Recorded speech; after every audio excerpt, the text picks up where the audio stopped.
Still take a deep breath. Tell us how you met at Co-Company and Nathan, and just let's start from the beginning. I had been covering the conflict for many years, and I knew this was one of the most decisive operations that was going to happen. It was the centerpiece to break the military stalemate that had been reached in the South. And I asked to go with the company that was going the furthest south. This was Echo Company 28. And they were dropped 18 kilometers behind the lines, and the first one off these helicopters was Sergeant Nathan Harris. And the fighting really focused, right after we landed, you saw we were under attack. And we were surrounded, and the fighting really focused on this pile of rubble that became known as Machine Gun Hill. And the first State Master Corporal Sharp was killed, and many, up to a dozen, had collapsed from heat exhaustion. They'd all run out of water. And that's when Sergeant Harris gave me his own bottle of water, and that's where I first met him. We followed him as he went further into this stronghold. And then once he was injured, did you follow him back home, or that's? I didn't know he was injured until they were all getting off the buses back at Camp Lejeune. And I didn't see Nathan. I asked, "Where's Nathan?" And they said he was hit 2 weeks ago. And so I got his phone number and I called him up, and he had just gotten back home to Yadkinville, North Carolina.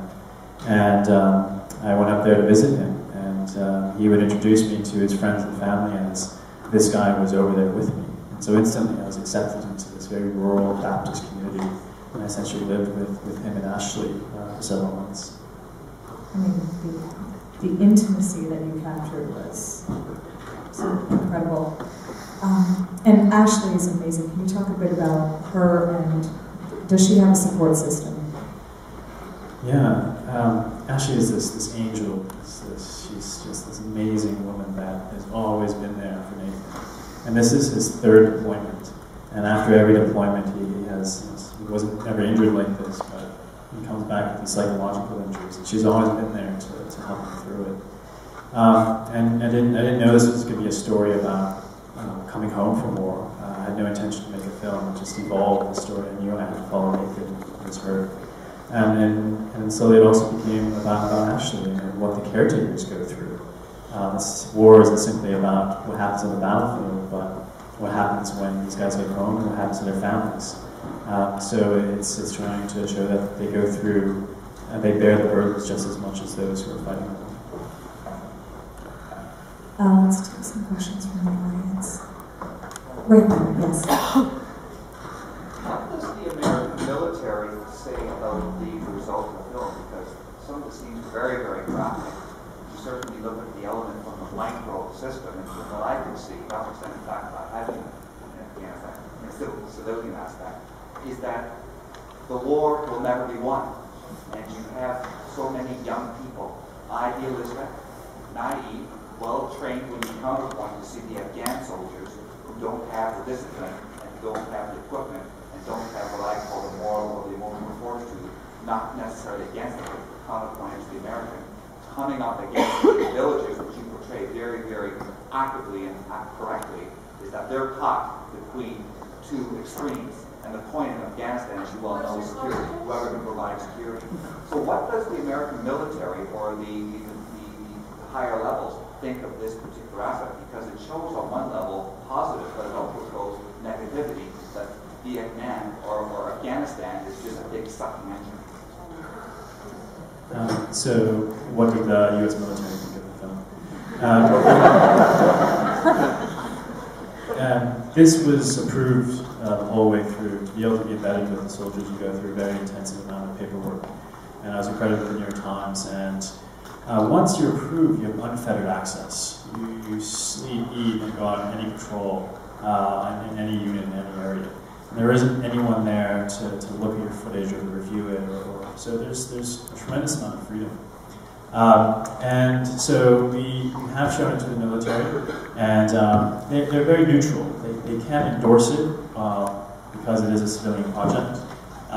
And it's something where I think if they won't be for it or against it. It's something where they just try to stay hands off of. And Nathan and Ashley have seen it as well. They were the first ones too. They hadn't really seen any footage up until it was finished. And they watched it on their own in a screening room, and it was very emotional for them. Actually, it was crying through much of it. And after it was over, the lights came up, they just turned to each other and kept saying over and over again, it was perfect, it was perfect. Can you talk about the cinematography in the film and how you shot those scenes? It's incredible. I built a custom camera system based on the Canon 5D Mark II because as a stills photographer, the power of the image is very important to me, the aesthetics of how you convey emotion. And so with that camera and that rig, I was able to try to convey the ethics and the methods from photojournalism and combine it with the narrative of documentary film. So the rig, all the microphones and the camera sat on top of a Steadicam device, which was balanced in such a way so that I could be running, the Marines could be running, and I could get these steady tracking shots, which are normally associated with narrative feature films. Right over here? Yeah. Could you say something about your understanding with the shoot that you were with? Like, did they consider you a liability to have along? And what was your understanding between you and them? What was my understanding between the military and myself? Yeah. Did they think you were a liability when they were taking you along in these life and death kind of missions? Yeah, there's always some initial distrust between the military and the media. But once you go through some difficult experiences and then you show that you're willing to go through what they're going through and that you can keep up and not get in the way, they learn to trust you and you learn to trust them. And so I really felt like I was becoming part of the platoon. And I had to constantly remind myself that I'm not part of them. I'm there to observe. But I think it was because I was able to go through what they went through that they allowed me to realize at that time. You have a question there? Yes. Where is Nathan now? He's still an active duty Marine in Camp Lejeune, North Carolina, in the Wounded Warriors Regiment. So he's still going through a lot of physical therapy. He's still very much on the medications. And, but he realizes he's never going to be an infantry grunt again. And so he's not sure what else he wants to do. So he's really like a crossroads. Still very much together with the national. Your interpretation of the flashbacks, is that something that Nathan had told you and that was your way of reconstructing, or how did that manifest? I knew that I wanted to try to combine these two seemingly separate experiences, going to war and coming home from it, and try to convey that it really is one experience, that the fighting doesn't stop when you go back. It becomes a very psychological, personal battle. And I never sat down with Nathan and said, were you going through this? Did you experience this at this point? I think I had to bring in a lot of my own personal experiences and go through in a small way what he went through to be able to convey that. Right over there, and then I'll go to the balcony. Go ahead. Yeah. What is the politics between the citizens or the villagers and the army? Seeing as how there's a lot of distraught or maybe emotional, say, between the citizens and villagers, seeing as how they might, be breaking down the village or breaking down something going on. So in other words, how does that villagers respond to the army if there's so much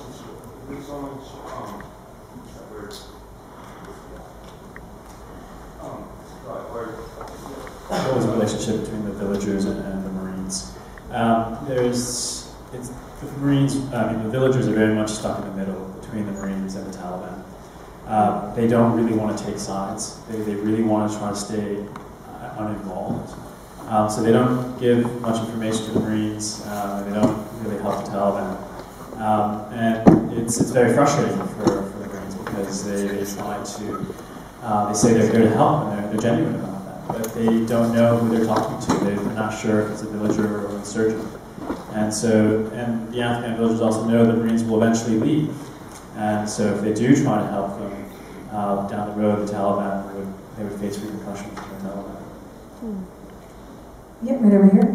I saw you had Channel 4 tracking. How did you fund the film? And why? Yeah, how did I fund the film? I was working as a photojournalist for publications, and from that I self-financed this until I shot all the Afghan material when I was based in London. And so I reached out to a number of organizations, impact partners, Doug Channel 4, who helped finish the film. Right down front. Congratulations for that. From your personal experience, could you describe what would be the most fearful instances and also the most rewarding What were my most fearful experiences and what were the most rewarding? In situations of combat, I simply focus on working the camera. There really isn't any room for much emotion. And probably the most terrifying is before actually going. That's when all these thoughts of why am I going? What am I going to achieve? And you have to answer all these questions very personally before stepping on that plane and with those helicopters. But once I'm on the ground, it's very much operating the camera and making sure that I'm capturing them. I never felt in fear in North Carolina with Nathan, even though he had a gun at all times and he was on vacation. He had taken me through such difficult experiences that I felt safe around him. And yeah, the most rewarding was probably hearing what Nathan and Ashley said after they saw him. That's what they think of the film is probably more important to me than anyone else. Right over here. There was a couple of times where they were just firing at will, and I mean, there must have been times where you were thinking when you were recording what they were doing, like, what the hell are you doing? Like, stop, get some sense of what's going on here. It just seemed like rage, you know? Was that something that frequently occurred, or not so frequently? In very intense firefights, it's hard to know what is going on. They're constantly yelling, where is it coming from? And in those situations, there's not much I can do except find cover and then do my job, which is simply to document. Yep, right over here. When you were filming at home, Nathan, I kept on wondering to myself, was he acting out or was this reality? And I was wondering how the viewers were able to distinguish that. Was he acting out or was it reality? I tried to bring everything that I've learned from being a photojournalist of simply being an observer and trying to blend in and almost become just part of the scene. And I think he and Ashley always knew I was there. I spent so much time with them, and I never really probed them for questions. I never did sort of formal interviews with them. I was always in the background. And so while they knew I was there, I think they were doing everything they would have done if I wasn't there. So I think everyone will sort of be aware if there's a camera on them, but I think that he had almost sort of pushed that aside, and I was almost just sort of a fly on the wall. Yeah, go ahead. There's some very interesting elements in here that are why they're going to stay with me. Obviously, all the stuff in Afghanistan, and then all those cuts to Walmart. And him saying, I want to join up, I want to kill people. I want to kill people. Now, somebody said earlier about all the, the idealism. I didn't feel any idealism. I mean, I hear all these terms like bad guys and stuff.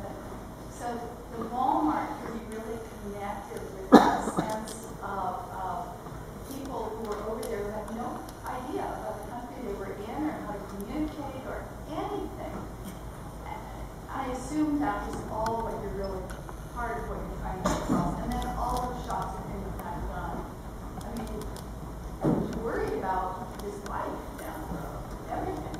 So can you talk a little bit about that, about some of that? Because that for me was the complexity of the film and the tissue, the interest in the tissue of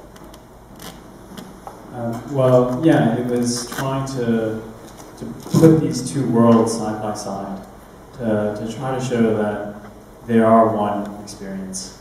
And it was something where I didn't know it was going to be anything like that. I thought it was going to be about counterinsurgency and has these big ideas about what the war was going to end up being. But it eventually just sort of the story unfolded in front of me, and knew that I had to follow Nathan and what his story was and what Ashley was going through. Right over there, yeah.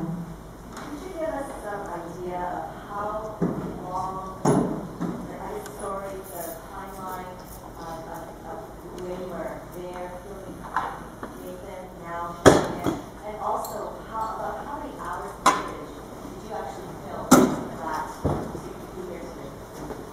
How was the timeline on the hours? I first started working in Afghanistan in 2006, and it wasn't until, I guess, early 2009 that I started filming this. Probably 100 hours of footage, 30 from Afghanistan, 70 from North Carolina. Yeah, right there. The enemy seems to be invisible. Is that intentional? And then when we saw the video and then the real thing, it's almost like they were the same because the enemy saw the real. They were entirely visible. Never saw them once. They were this ghost-like warrior, and they fight from a distance, and it's very frustrating for the Marines because they're trained to find the enemy, locate them, and then destroy them. They could never find them. It was very much this cat and mouse game that turned into it. And the video game scene was a way for me to try to look at the representations of war. When I first went to war, I had these preconceived notions of this false representation of honor and glory and excitement. And after the years, I realized that what I had was much completely different from the preconceived false representations. And there are some things that in the false side of these Hollywood movies and video games that look like a real thing, as in that patrol. But then the rest, it's never represented that way. There are no drums and percussions when you're running through a field. It's just pure terror. Okay, I'm going on that. I'm sorry, there's one more comment. Going on that, can you talk about the soundscape and the lack of music? And so when I did sort of realize I didn't want music and I didn't want to take this more glamorous, heroic version, I wanted to use only sound that I collected in the field. So I used very human, emotional sounds of cheering or crying, and very metallic, warlike sounds of helicopters and metal grinding, and slowed those down to 2% or 4%, and underlaid those under the scenes to create that very deep droning sound, which was a way for me to convey the emotion of numbness, of isolation, of disorientation, and trying to create this soundscape to really convey what it feels like to go to war and come home from it. I think you were incredibly successful at that, and I think you've given us a lot to really take away and think about the next time we read a newspaper. Dan, thank you so much for bringing your film here to Hot Docs. Thank you.